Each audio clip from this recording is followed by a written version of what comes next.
Another vlog tayo, guys. Ayan, kinukunan ko ng vlog itong mga swimmer. Hindi to iisa lang dyan ang below 30. Merong 58 years old na napaka-sexy. From Antipolo, and then from Cagayan. Ayan, oh. Mga taga-norte na pumupunta dito, guys. Cagayan. At ako ay taga Masbate na napunta ng Palawan, ng Aborlan, Palawan. Ayan, from Aklan.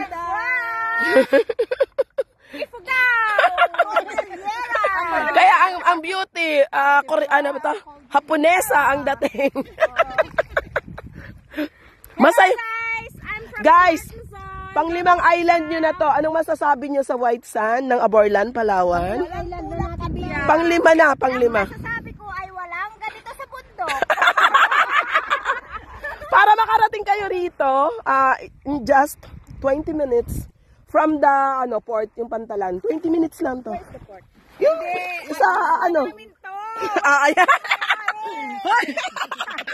Akala ko Belarmino Island to eh. Meron na umaangkin. Mami sir, welcome to Relan Island. Ang dami na umangkin.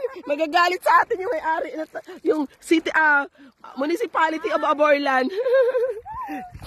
Ayan guys, pag nakarating kayo rito, ito na ayan may ibon pa oh. Ang Palawan ay may kambak-kambak. Sino ang babalik next year? Me! Dali natin si ano naman ako, hindi natin isama eh. Ayan.